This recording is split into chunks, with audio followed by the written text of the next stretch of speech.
Bom, primeiramente eu gostaria de me apresentar.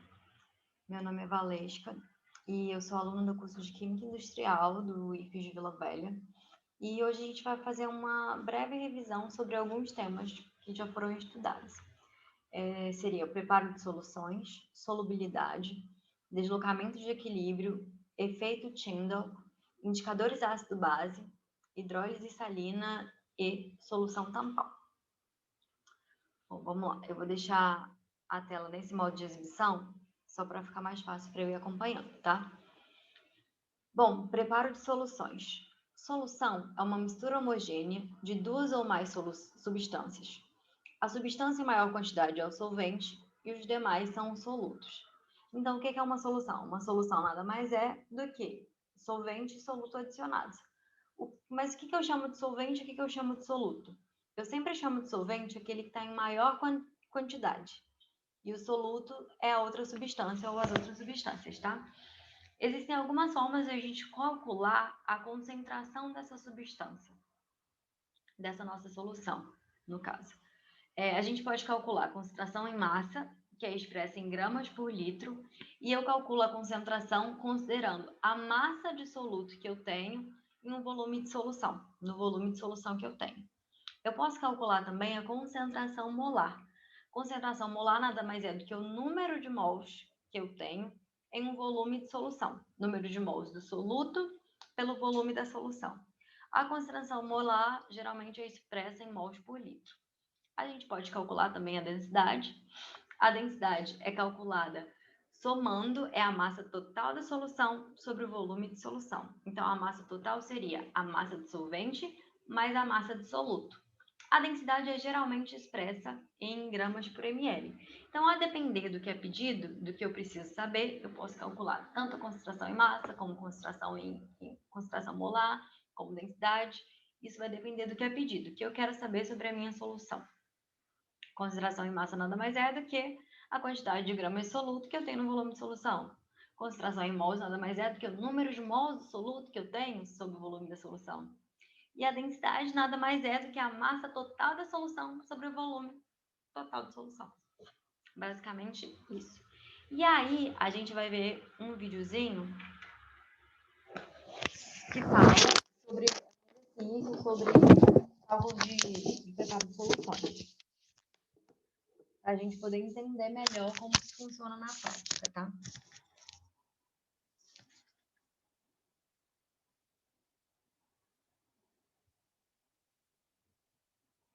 Vou fechar aqui.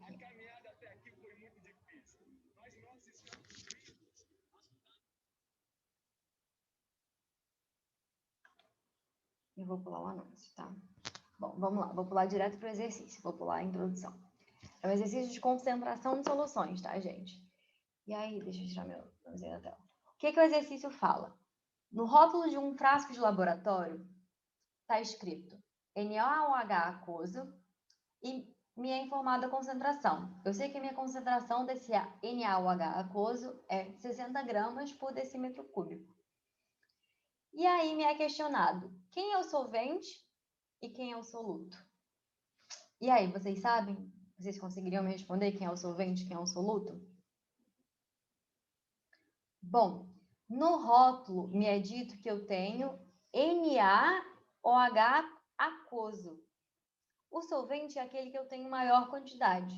Se é aquoso, o meio que eu estou falando é água. Então, meu solvente é a água e o meu soluto, que é o NaOH, está dissolvido no meu solvente.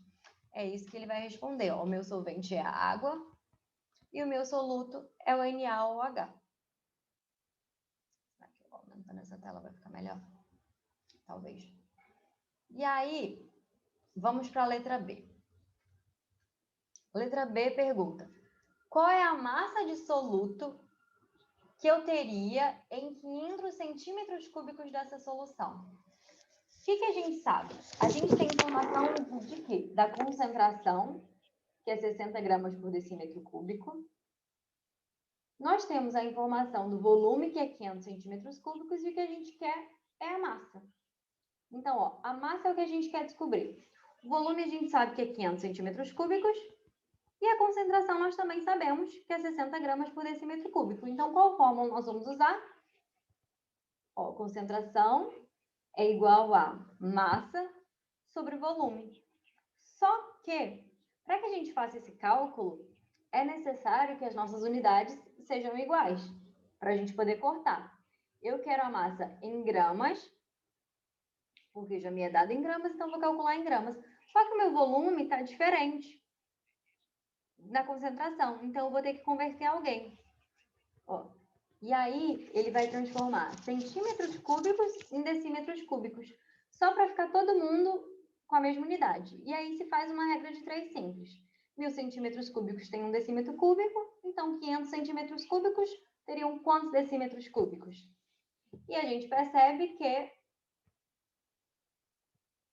500 centímetros cúbicos é o mesmo que 0,5 decímetros cúbicos. Agora que está tudo na mesma unidade, a gente pode jogar esses valores na fórmula para descobrir a massa. Ó, e ele vai jogar na fórmula. 60, que é a minha concentração, é igual a massa, que é o que eu quero saber. Ó, tô fazendo com o dedo. Massa que eu quero saber, dividido pelo volume de solução. Já igualei as unidades, decímetro cúbico com decímetro cúbico vai cortar, vai sobrar, massa vai ser igual a 30 gramas, que é a unidade que eu tinha. Vamos agora para a letra C, tá? Letra C. Não estou conseguindo ler aqui, desculpa, eu vou diminuir a tela, só um minuto.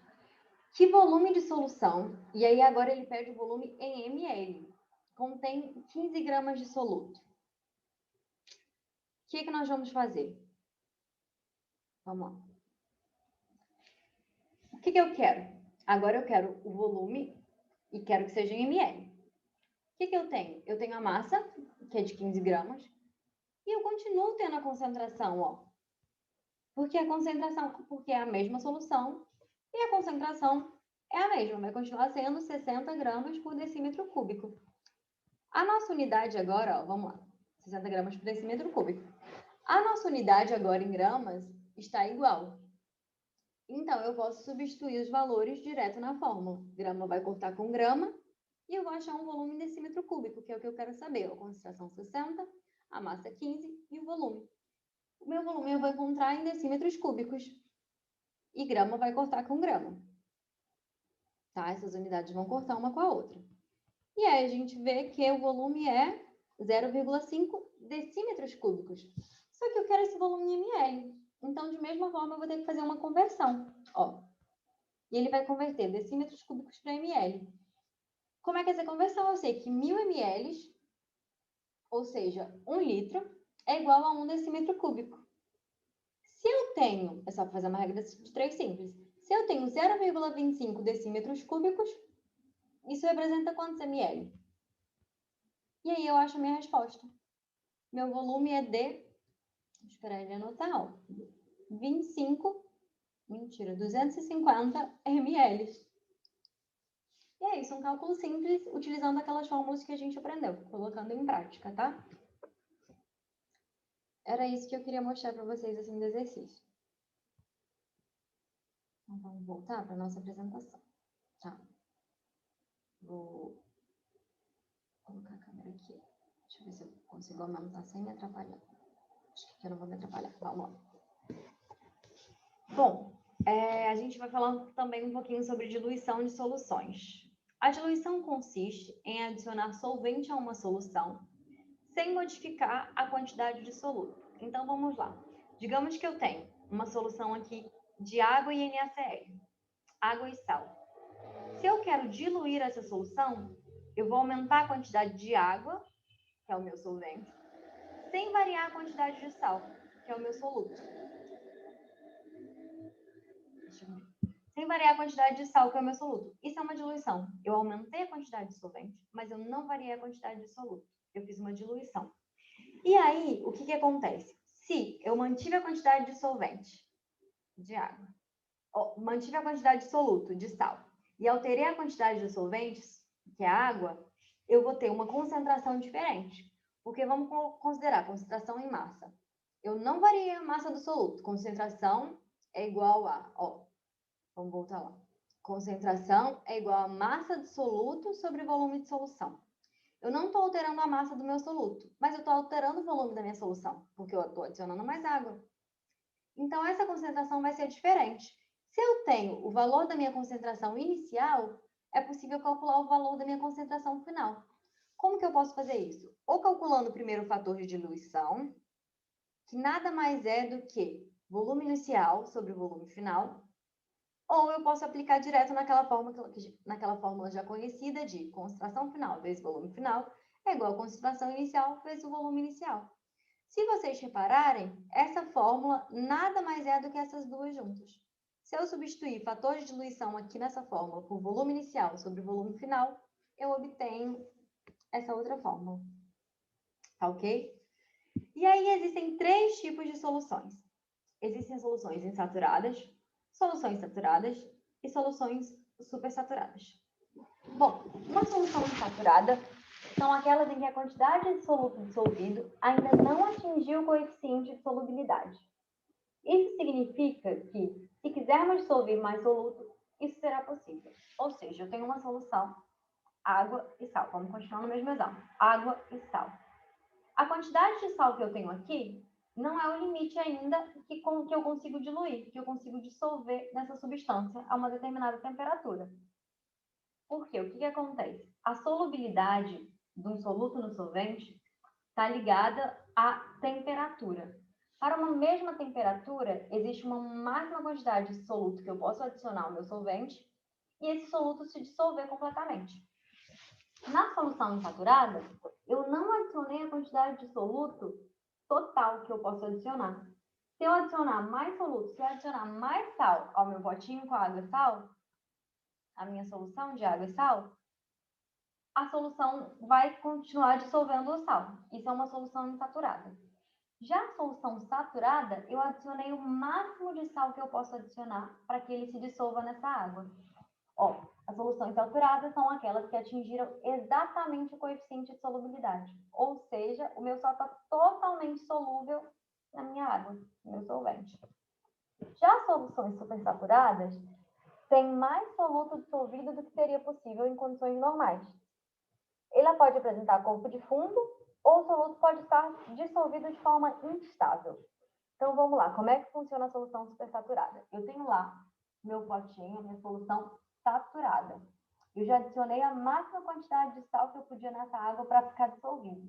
Se eu adicionar um pouquinho mais de sal, esse sal vai precipitar, porque ele não vai dissolver mais. Já dissolvi o máximo que eu podia. E eu vou formar um corpo de fundo. Então, ó, a solução supersaturada pode apresentar um corpo de fundo, ou esse soluto pode estar dissolvido de forma instável. Como é que eu vou fazer para esse meu sal que precipitou, meu corpo de fundo, dissolver? Para a maioria das substâncias, se eu aumento a temperatura, eu aumento a capacidade de solubilizar o meu soluto. Mas, de qualquer forma, variar a temperatura vai variar a minha solubilidade. Então, vamos supor que eu tenho uma substância que, com aumento de temperatura, eu aumento também a minha capacidade de dissolver o sal, aumenta a minha solubilidade. Então, eu aumento, ó, eu tenho ali a minha solução. Eu tenho sal precipitado com corpo de fundo. Se eu aumentar a temperatura, eu vou aumentar a capacidade de dissolver e esse sal que está precipitado vai solubilizar, vai se dissolver nessa água, com a minha temperatura mais alta. Quando eu diminuo essa temperatura para a temperatura que eu estava anteriormente, esse sal vai continuar dissolvido, só que de forma instável. Como assim de forma instável? Se eu adicionar qualquer pequena quantidade de sal, ele vai precipitar de novo e vai formar corpo de fundo. Ou, se eu fizer qualquer movimento mecânico, qualquer agitação mecânica, movimentar ali aquela solução, ela pode também precipitar formando de novo corpo de fundo, porque é uma solução instável. Em condições normais, esse sal não estaria dissolvido ali. Eu tive que aumentar a temperatura para dissolver ele. Tá? É basicamente isso. Bom, e aí, enfim, a gente já está falando de solubilidade, né? Mas o que é solubilidade? Solubilidade é a propriedade física de um soluto se dissolver ou não em um determinado solvente. Bom, a maioria das substâncias apresenta maior solubilidade com o aumento da temperatura, que foi o que eu comentei anteriormente, né? A solubilidade da substância ela pode ser expressa em uma curva de solubilidade. A curva de solubilidade, ó, é esse gráfico que a gente tem aqui do lado. ela nada mais é do que um gráfico que apresenta a variação do coeficiente de solubilidade das substâncias em função da temperatura. Ou seja, eu tenho um gráfico que é a função de temperatura por quantidade de sal que eu dissolvo em um certo volume de água. Por que a gente utiliza a água? A água geralmente é o solvente mais utilizado, por isso a gente chama ele de solvente universal. Então, no caso da curva de solubilidade, a gente considera o solvente como sendo a água. A quantidade de soluto que eu posso dissolver na água a uma determinada temperatura. Como eu comentei, a maioria das substâncias apresentam maior solubilidade à medida que aumenta a temperatura. Por isso, a gente pode identificar esse comportamento crescente nas curvas do meu gráfico. Ó. À medida que eu estou aumentando a temperatura, eu estou aumentando a quantidade de sal que eu posso adicionar em 100 gramas de água. Ó, aumentei a temperatura de 20 graus, eu podia solubilizar mais ou menos 40 gramas. Se eu aumentar para 40 graus, eu já posso solubilizar mais ou menos 70 gramas de sal. Aumentei a temperatura, aumentei a quantidade de sal que eu consigo dissolver. Foi o que a gente comentou anteriormente. Vamos falar um pouquinho sobre deslocamento de equilíbrio, então. O deslocamento de equilíbrio é o mecanismo da própria reação de voltar ao equilíbrio após certa perturbação. A reação ela pode ser deslocada para o sentido direto ou inverso. E aí eu trouxe um modelinho de reação aqui, ó, para vocês verificarem sentido direto da reação, sentido inverso da reação. Quando eu vario o equilíbrio, quando eu causo essa perturbação, eu causo esse distúrbio no meu equilíbrio, o sentido da direção pode ser que ele vá mais fortemente para o sentido direto, ou pode ser que aconteça mais fortemente para o sentido inverso da reação, tá? Uma reação de equilíbrio acontece quando a velocidade da reação direta é igual à velocidade da reação inversa. Ou seja, com a mesma velocidade que eu estou formando os meus produtos, eu também estou formando os meus reagentes. Meu produto se dissocia em reagentes, tá? Esse deslocamento de equilíbrio, o que acontece? Vamos voltar a explicar, né? O deslocamento de equilíbrio é o seguinte: eu causei uma certa perturbação na minha reação. Deslocamento de equilíbrio é a tendência natural que essa reação tem de querer retornar ao equilíbrio. Mas como que eu posso causar essa perturbação? A alteração do equilíbrio pode ser causada por alguns fatores diferentes. Seja ele por variação na concentração de reagentes ou na concentração dos produtos. Vamos dar um exemplo. Por exemplo, eu aumentei a quantidade dos meus reagentes. Se eu aumentei a quantidade dos meus reagentes, a minha reação ela vai se deslocar para o sentido de consumir esses reagentes. Ou seja, eu vou aumentar a produção de produtos. A minha equação vai se deslocar para o sentido direto. Eu quero consumir esse reagente a mais que eu adicionei para voltar para o equilíbrio. Isso é um mecanismo natural da reação, tá? A pressão. Como é que varia a pressão com a reação? Se eu colocar uma pressão na minha solução, uma solução onde está acontecendo esse tipo de reação, a velocidade da reação, a minha reação vai se deslocar para o sentido que eu tenho menor volume. Aumento de pressão, eu desloco para o sentido de menor volume. Por exemplo, considerando nitrogênio e hidrogênio gasoso e amônia líquida, o gás ocupa um espaço maior do que o líquido. Então, se eu aumentar uma pressão nessa reação, eu vou deslocar o meu equilíbrio para o sentido de quem tem menor volume, que seria o líquido. A temperatura. Bom, a temperatura, à medida que eu aumento a temperatura, a equação vai se deslocar para o sentido endotérmico da reação. Se eu diminuo a temperatura, a equação vai deslocar para o sentido exotérmico da solução. Mas, para isso, eu preciso que seja dito que, no sentido direto, a minha reação é endotérmica ou exotérmica. Estou olhando para a reação, não tem como identificar. Eu preciso que seja informado. E é basicamente isso. Ah, tá. Eu ia explicar endotérmico e exotérmico, né? Endotérmico é quando uma reação precisa ganhar energia para que ela ocorra. E uma reação exotérmica é quando eu libero energia à medida que a minha reação ocorre. E a presença de catalisador é meu último fator. O catalisador, como a gente sabe, ele acelera a velocidade da reação. E para uma reação estar no equilíbrio, eu preciso que a velocidade direta seja igual à velocidade inversa. Então, quando eu adiciono um catalisador, eu estou também causando um distúrbio no equilíbrio, porque eu vario a velocidade. Tá? E aí vamos falar um pouquinho de constante de equilíbrio. Acho que não. Tá, já entendi. Vamos lá, constante de equilíbrio. A constante de equilíbrio é uma grandeza com valor específico para uma dada reação e temperatura. A gente expressa a constante de equilíbrio por KD. A gente utiliza a sigla KD para expressar a constante de equilíbrio. Bom, a constante de equilíbrio, então, ela é uma constante, ela é um valor específico. A constante é um valor específico para uma reação específica em uma temperatura específica. E aí eu coloquei uma reação generalizada, só para a gente ter uma noção de como a gente calcula essa constante.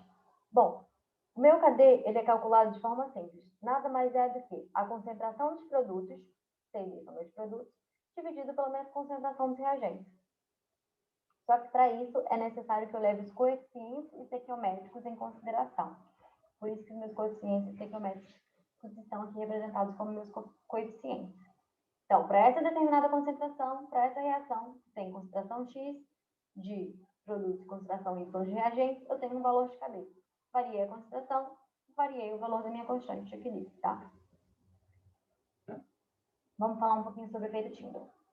Bom, o efeito Tyndall é um fenômeno que ocorre quando há a dispersão da luz por partículas coloidais. Então, a dispersão de luz por partículas coloidais. Eu consigo verificar a dispersão de forma a olho nu. É visível a passagem da minha luz pelo meu meio coloidal. Mas o que é uma dispersão coloidal, afinal? Uma dispersão coloidal é uma solução que possui diâmetro médio de partículas entre 1 e 100 nanômetros. Então, eu tenho partículas poeiras ali na minha solução e essas partículas apresentam diâmetros entre 1 e 100 nanômetros. Alguns exemplos de dispersões coloidais são água farinha, água gelatina, maionese, leite. Quando eu jogo uma luz numa solução coloidal, essa luz ela se dispersa na solução. E por isso eu consigo ver o caminho que ela faz passando por essa solução, tá? Aqui na minha figura, no meu primeiro copo, eu tenho uma solução só com água, e no segundo copo eu tenho uma solução coloidal. Nesse caso é shampoo e água.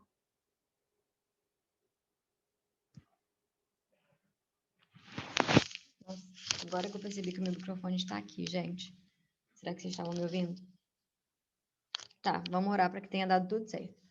Eu tenho shampoo e água. Na minha solução, que é coloidal, eu consigo ver o feixe de luz atravessando, porque a luz foi dispersa, que é o que eu chamo de efeito Tyndall. E aí eu vou mostrar um vídeo para vocês que mostra um pouquinho sobre esse efeito Tyndall, tá bom? Vamos lá. Eu tenho uma solução de tiosulfato, ó, eu vou pausar porque é muito rápido para a gente ver. Eu tenho uma solução de tiosulfato de sódio, que foi preparada anteriormente, e a essa solução de tiosulfato eu utilizo eu adiciono ácido clorídrico concentrado.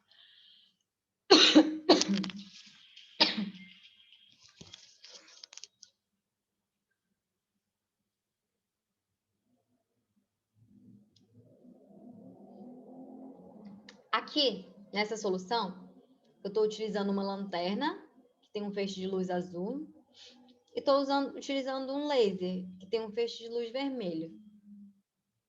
Eu consigo verificar, enxergar a olho nu, a luz passando pelo meio. Bom, até aqui diz que não se verifica o efeito Tyndall porque não há uma dispersão tão forte, mas a gente consegue enxergar os feixes de luz. À medida que o tempo passa, essa dispersão da luz já começa a ser mais visível, olha. O espalhamento da luz é cada vez mais notório. Ó, a gente consegue verificar melhor os feixes de luz. Cada vez mais intenso, a luz da pequena lanterna já não atravessa mais a solução e com o tempo a luz do laser também não vai mais atravessar a solução, porque essa luz está sendo dispersa ali na minha solução. Essa é a ideia principal desse experimento. Ó, nem a luz do laser atravessa mais o recipiente. Então, é só para mostrar para vocês como funciona o efeito Tyndall. Se vocês forem dar uma olhadinha no YouTube, vocês vão verificar também alguns vídeos, tá? É algo interessante. Vamos falar um pouquinho agora sobre indicadores ácido-base. Deixa eu ver aqui se está tudo certo com o meu microfone. Bom, para falar um pouquinho sobre indicadores ácido-base, a gente vai entender um pouquinho antes do conceito de pH. O que é o pH? O pH é potencial hidrogênio iônico. O conceito de pH foi introduzido em 1909 por um estudioso, com o objetivo de quantificar os valores de acidez e basicidade de uma solução. Ou seja, o conceito de pH foi introduzido para eu descobrir se uma solução era ácida ou se a solução era básica. Para quantificar isso, utiliza-se a escala de pH, que tem valores que vão de 7 até 14. Bom, só que o que acontece? Quando uma solução é ácida? Quando eu tenho maior concentração de íons H+. Só que eu calculo o pH através do log de H+. Quanto maior for minha concentração de H+, menor vai ser o meu valor de pH. Então, quanto mais ácido, quanto mais H+ eu tenho no meio, menor é o meu valor de pH. Por isso, disse que substâncias ácidas são aquelas que apresentam pH menor do que 7. Quanto menor o pH, mais ácida vai ser a substância. pH 0, 1 são mais ácidos do que pH 6, 7. De forma análoga, é o nível de basicidade. Quanto menor for a minha concentração de H+, maior a concentração de OH-, menor concentração de OH-, maior o valor de POH. Quanto maior o valor de POH, então eu tenho um pH básico entre os valores de 7 a 14. pH maior que 7, o meio alcalino. E disse, de forma geral, que pH igual a 7 é um meio neutro, tá? Bom, mas como que a gente pode medir o pH de uma solução? A gente tem duas formas. A gente pode utilizar métodos colorimétricos, que podem ser utilizados em laboratório ou em casa, porque eu tenho indicadores naturais e também tenho indicadores sintéticos. É uma forma fácil, simples de analisar o pH. Ou a gente pode utilizar um método eletrométrico, que é o pH-metro, que é um equipamento que precisa ser utilizado em laboratório. Já é uma coisa mais complexa. Além disso, existem algumas fitinhas, umas fitinhas que podem medir pH também, que a gente pode utilizar, tá? Mas, afinal, o que são esses indicadores dos métodos colorimétricos? Indicadores naturais e sintéticos. Bom, indicadores são substâncias que podem ser naturais ou sintéticas, que têm a propriedade de mudar de cor em função do pH do meio. Ou seja, em função do pH do meio, a substância sendo ácida ou sendo básica, o meu indicador vai alterar a cor. Alguns exemplos de indicadores naturais, a gente tem repolho roxo, extrato de repolho roxo, extrato de uva, extrato de amora, extrato de beterraba. Alguns indicadores sintéticos bastante utilizados são fenolftaleína e o azul de bromotimol. Aqui nessa imagem a gente pode perceber o indicador fenolftaleína. A fenolftaleína é bem utilizada e é bem conhecida por químicos, porque quando adicionada ao meio básico, ela faz com que a minha solução fique da cor rosa, como pode verificar aqui. Então, ela é um indicador sintético, tá? E aí, nós vamos ver um vídeo sobre indicadores ácido-base. O vídeo fala um pouco sobre o nosso dia a dia. O que a gente ingere no dia a dia? Você sabe que você bebe ácido todos os dias e não sabe disso? É isso que esse vídeo vai nos mostrar. Ó. Esse casal vai analisar algumas substâncias que a gente utiliza no dia a dia, que a gente toma. Ó, refrigerante, um suco de laranja, café. Você sabe qual é o pH dessas substâncias? É isso que vai ser calculado hoje.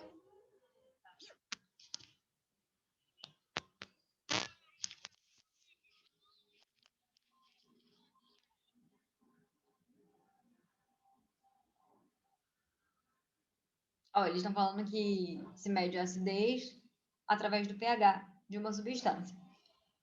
E aí eles estão falando o seguinte, que existem substâncias que são muito ácidas e substâncias que são muito básicas, ó. Mas aí, o que eles vão falar? Eles vão explicar os métodos que eles vão usar para verificar a acidez dessas substâncias que a gente bebe no nosso dia a dia, ó. Eles vão usar suco de uva, vinagre, refrigerante, suco de laranja, café. E aí vai ser utilizado, ó, essas fitinhas que eu comentei com vocês, que podem ser usadas para verificar o pH do meio. E também um pHmetro. Um pHmetro. Para verificar. O primeiro que eles vão verificar vai ser o vinagre. Vamos ver. Eu tô pulando, mas vocês podem ver o vídeo depois, tá, gente? É só procurar pelo vídeo. Ó. Colocou a fitinha no vinagre, a fitinha vai mudar de cor. Essa fita tem uma coloração padrão. Colocou... Ó, vamos pausar aqui pra gente ver. Colocou na solução com vinagre, ela vai mudar de cor. E aí, ó, eles estão mostrando aqui o seguinte. Essa fitinha, não dá para ter muita certeza se está entre 1, 2, qual é o valor exato da acidez. Por quê? É uma fita que é analisada a olho nu. O ser humano, o erro é maior. Se a gente utiliza o pHmetro é um equipamento, uma máquina, e a gente consegue verificar, ó, que o pH do vinagre era 2,3. Ou seja, é uma medida mais precisa utilizar o pHmetro do que essas fitinhas olhando a olho nu. Até porque o pHmetro nos dá a casa decimal e a nossa fitinha só nos oferece valores inteiros, né? E aí eles vão calcular a acidez de outras substâncias, de outras bebidas. Ó, vamos ver. Coca-Cola. Dá pra ver que é Coca, né? Tiraram o rótulo, mas dá pra ver que é Coca. E vão anotar. Água com gás, suco de uva, café, suco de limão. Ó, e no final, descobriu que o mais ácido era o limão, com pH de 2,1. O segundo mais ácido foi o vinagre, com pH de 2,3. Ó, a gente está vendo, quanto maior o pH, menos ácido é. O terceiro foi a Coca-Cola, 2,5, se eu não me engano. Depois o suco de uva com acidez de 3,2, suco de laranja com acidez de 3,7. Depois vai vir água com gás 4,0 e o café. Cadê? Água com gás. E o café 5,4. Então a gente percebeu que de todos esses, o menos ácido é o café, que o pH está mais próximo de 7, e o mais ácido de todos é o limão, que tinha o menor pH. E aí, você acha que esse ácido que a gente ingere todo dia faz mal ou não faz mal à saúde? O fato é que ninguém morreu ainda, né? Todo mundo ingere essas substâncias por dia e tá dando super certo. Então, não tem aquela que ingerir ácido pode te matar, te corroer seus órgãos, seu organismo, não é assim, é preciso ser analisado. E eles vão falar um pouquinho sobre isso. Quem quiser procurar o vídeo depois, tá? Ó, você bebe ácido todo dia e não sabe. É o nome do vídeo. Pode estar fazendo essa análise biológica um pouquinho com eles depois, tá? Mas vamos continuar aqui com a nossa aula. Bom, vamos falar um pouco sobre diluição de soluções. Vamos passar. Voltar.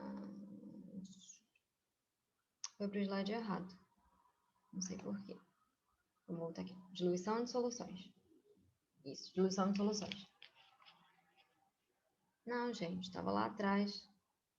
A louca, eu já falamos disso, né, gente? Ó, estamos aqui, solubilidade, deslocamento de equilíbrio, ó, já falamos de tudo isso, efeito Tyndall, volta lá. Estávamos aqui, ó, indicadores ácido-base. Hidrólise salina, agora sim, hidrólise salina.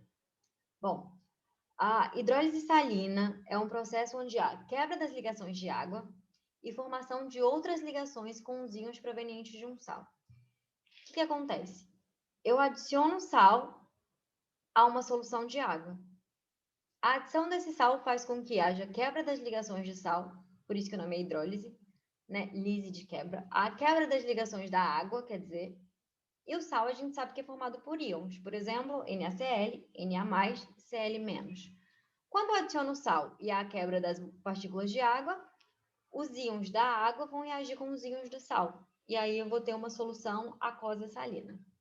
Bom, mas essa solução aquosa de sais, ela pode ser ácida, neutra ou alcalina?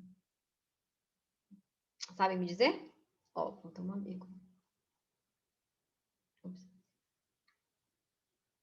Sim, ela pode ser ácida, neutra ou alcalina. Por quê? Quando eu adiciono o sal à água, eu causo um desequilíbrio na minha água, fazendo com que haja a hidrólise da água, as partículas de água se quebrem. E aí essas partículas de água, esses íons da água, vão reagir com os íons do sal. Essa reação pode causar a formação de H+, H3O+, ou OH-. E a depender de quem for formado, não a depender de quem for formado, né? Mas devido a essa formação desses íons H3O+, e OH-, eu vou ter uma variação do pH. A depender de quem for formado, a minha solução vai ficar mais ácida ou mais básica, ou neutra. Se eu tiver maior quantidade de H+, minha solução vai ser ácida. Se eu tiver maior concentração de OH-, a minha solução vai ser básica. E os meus sais podem ser classificados em sais neutros, sais ácidos e sais básicos. Bom, os sais neutros são formados da reação entre um ácido forte e uma base forte. Os sais ácidos entre um ácido forte e uma base fraca. E os sais básicos entre uma base forte e um ácido fraco. E aí vamos falar da hidrólise de cada um deles. A hidrólise de cátions, por exemplo, ocorre com sais ácidos, que são formados por ácidos fortes e bases fracas. Essa hidrólise de cálcios, ela causa a liberação de mais íons H+. Por isso, o meu meio, a minha solução, fica ácida e apresenta um pH menor do que 7. Já a hidrólise de ânions ocorre com sais básicos, que são formados por um ácido fraco, né, e uma base forte. Bom, essa hidrólise de ânions libera maior quantidade de íons OH-, por isso a minha solução é mais alcalina e o meu pH é maior do que 7. E ocorre também a hidrólise de cátions e de ânions, que é o que ocorre com sais neutros, aqueles que eu tenho ácido forte e uma base forte. O meio vai ser ácido se a ionização do ácido for maior do que a dissociação da base. E o meio vai ser básico se a dissociação da base for maior do que a ionização do ácido. Então, não tem como eu pré-estabelecer um valor de pH para esse tipo de reação de hidrólise de cátion e ânion, porque o meu meio pode ficar tanto alcalino como ácido, tá? E aí a gente vai falar um pouquinho de solução tampão. Bom, as soluções tampões nada mais são do que soluções que resistem à mudança de pH quando a elas são adicionados ácidos ou base, ou quando ocorre uma diluição. Ou seja, na solução tampão, eu tenho presente tanto íons H+, quanto íons OH- que estão ali em equilíbrio. Se eu adicionar um ácido forte ou uma base forte, eu posso alterar o pH dessa solução. E isso é uma solução tampão. A solução tampão, ela resiste a essa mudança de pH. Ela não passa para mudança de pH, não passa de um pH para o outro de forma tão facilmente.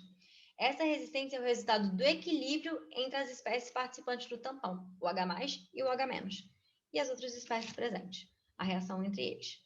Bom, essas soluções são constituídas geralmente de uma mistura de ácido fraco e a sua base conjugada, ou de uma base fraca e o seu ácido conjugado. Mas por que a gente fala de sal ou base fracos? E aí eu coloquei uma reação para a gente entender. Ó. O HCl é um ácido forte. Quando dissociado em água, ele vai se ionizar formando H+ e Cl-. Só que o HCl, por ser um ácido forte, ele se ioniza completamente. Então, no meio vai estar presente só H+ e Cl-. Eu não vou ter HCl presente, porque ele ionizou completamente. E para que haja uma solução tampão, eu preciso que eu tenha o ácido e a base conjugada.